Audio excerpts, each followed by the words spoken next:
Good morning. This is Father Stephen Kelly from St. John's Church in Detroit. We're continuing our series of daily morning meditations, where we generally look at one or another of the lessons that are assigned for morning or evening prayer, what is known as the daily office lectionary.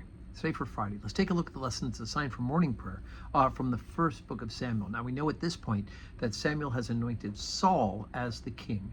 And Saul, one of the things he was done was he was commanded by the Lord to destroy a people, the Amalekites, their king, and not take any spoils from them, but to destroy them utterly.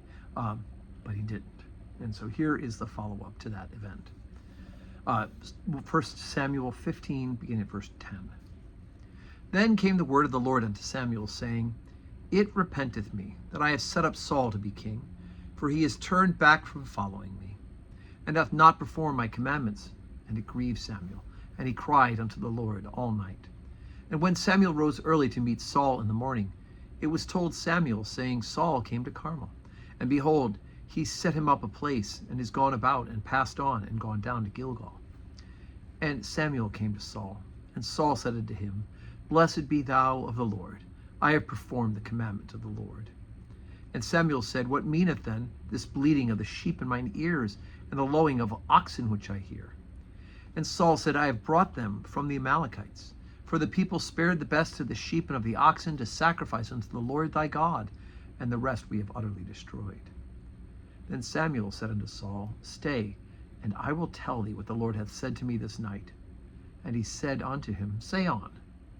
And Samuel said, When thou wast little in thine own sight, wast thou not made to head of the tribes of Israel, and the Lord anointed thee king over Israel? And the Lord sent thee on a journey, and said, Go and utterly destroy the sinners, the Amalekites, and fight against them until they are consumed. Wherefore then didst thou not obey the voice of the Lord, and didst fly upon the spoil, and didst evil in the sight of the Lord? And Saul said unto Samuel, Yea, I have obeyed the voice of the Lord, and have gone the way which the Lord sent me, and have brought Agag, the king of Amalek, and have utterly destroyed the Amalekites. But the people took the spoil, sheep and oxen, and the chief of the things which should have been utterly destroyed, to sacrifice unto the Lord thy God in Gilgal.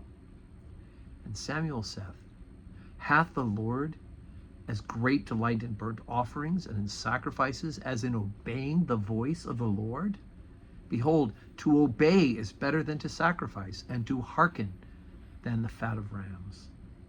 For rebellion is as the sin of witchcraft, and stubbornness as is iniquity and idolatry.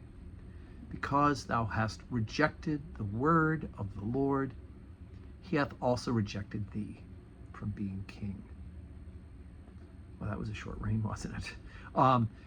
So it's interesting to say this, that Paul says, yeah, of course, I listened to what God said. I took his commandments. We destroyed the Amalekites, but I kept the king, right? Because they hold him for a ransom. And then he says, and besides, it was the people that took the spoil, not me. But, they wanted to do it for a good reason, so I went with it. Again. And so of course, this is proof that Saul doesn't get it. He doesn't understand what it means to be the king's servant, to be the God's servant as king, and to obey the commandments of God. You don't obey them and make them up as you go along. You don't say, I'm going to obey them, and then think I can do better than God has commanded. This will be even happier. Right? Just like Adam and Eve in the garden, whose desire was to be like God. They could not be like God by eating the fruit of the knowledge of the tree of knowledge of good and evil, like the serpent beguiled and tricked them. Right? He said, "Oh, if you eat it, you'll be like God." It's a good idea to want to be like God. You have to do it on God's terms. Same thing with Saul. He wants to be king. He needs to know what it means to actually obey the commandments. It means obey the commandments, not fix them as is suitable to you. So Saul's he's out. He's on the way out, and of course we know that already there's one whom God has chosen to be his successor. But you can read ahead, and I think you know who that is.